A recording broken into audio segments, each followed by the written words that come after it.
It was so snowy last Tuesday, and the next day it rained, and it rained for 3 days straight, and now it's pretty warm today. So now everything is really mushy. It's Transfer Tuesday, so happy Transfer Tuesday. A day for mindful money awareness and to see if there's any money you can move in a positive direction towards your financial goals. I'm currently working on saving up for a homestead, a piece of property, some land, a place to park my butt and hang out for a while. And I'm going to move some money to savings for that today. But first, I want to cover the money moves from the last week. I'm wondering if the camera can pick up the squishing beneath my feet. If it can, I'm very sorry. Oh, and I also got a raise this last week, so I'm going to talk about that after the money moves. You guys are so nice. Back last Wednesday on the 11th, I got a super thanks from Robert, and he sent me through a few different, across, I should say, a few different videos. He sent me $9 in total, and he said, "You will definitely get through this. Sorry about all the rental headaches. You will rise above all of the negativity, and sending many blessings your way." Thank you so much, Robert. I really appreciate the words of encouragement because, yeah, the rental property situation has been a bit stressful. So thank you so much. And also last Wednesday on the 11th, I got another super thanks from Rihanna. She sent me $9.99 and said, "I love your videos." Thank you so much, both of you guys. That is so kind. And I really, really appreciate you guys helping boost my YouTube income. That means very much to me. All right, so now I'm going to move some money to savings. Like I said, I'm saving up for a homestead. I just started saving for it last month, but it has $1,150.66 in the account so far.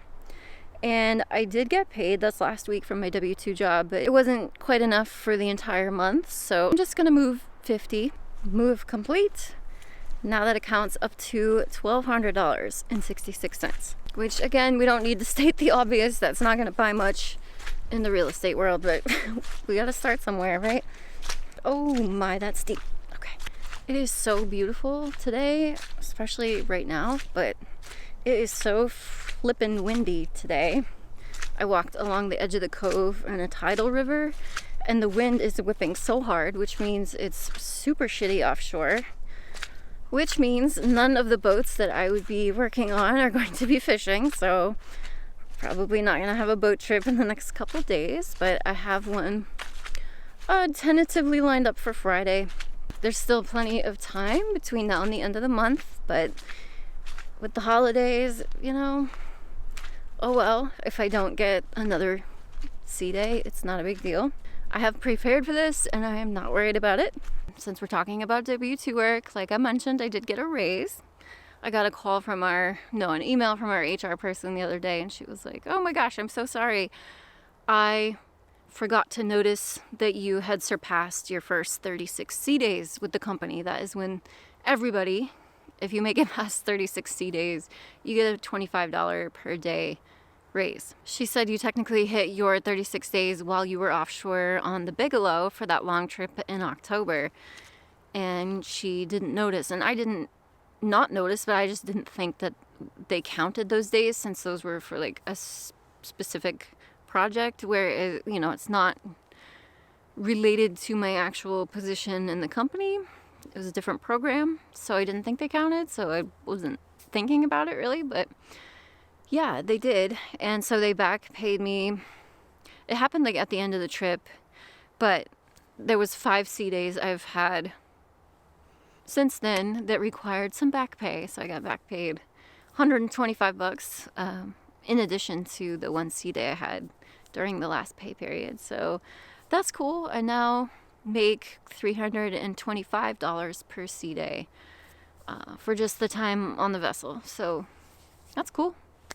Every little bit helps. But like I said, I'm also not worried if I don't get another sea day in December because it's fine. I've just been doing all of the fun December things like walking, and certainly when there's snow on the ground, walking in the snow, snowshoeing, doing puzzles, drinking tea, just relaxing.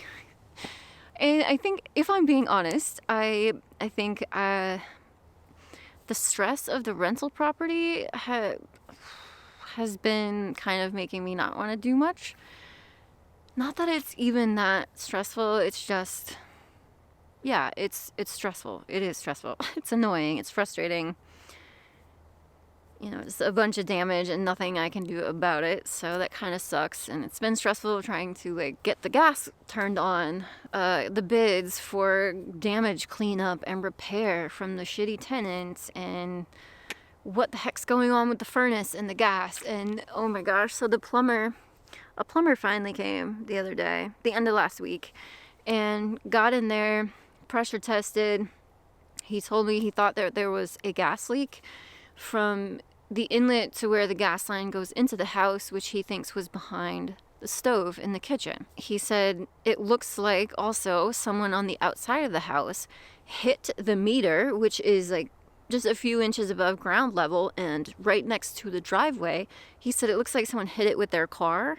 And I agree, in the photo, the vinyl siding on the corner is crunched in, and it's kind of hard to tell if the meter, but I mean, it's right there next to the crunched corner. So,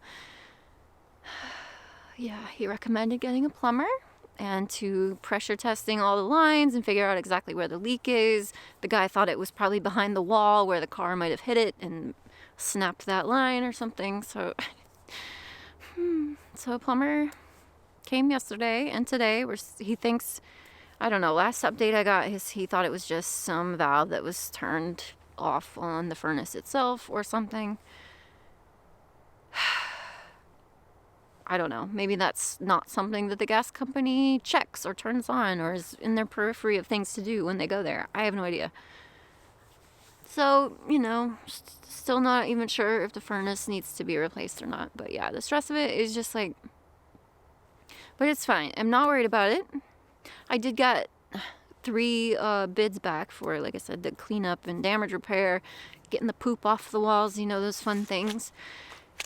And I got 3 separate quotes, and the first one was really funny because he didn't even send like an itemized list of recommended things to do. He just sent a blurb in an email that said, I recommend that the owner and I, the property owner and I get on the phone to have a conversation because they are not going to be able to fix this house for less than $20,000. And I think we just need to discuss it more, direct.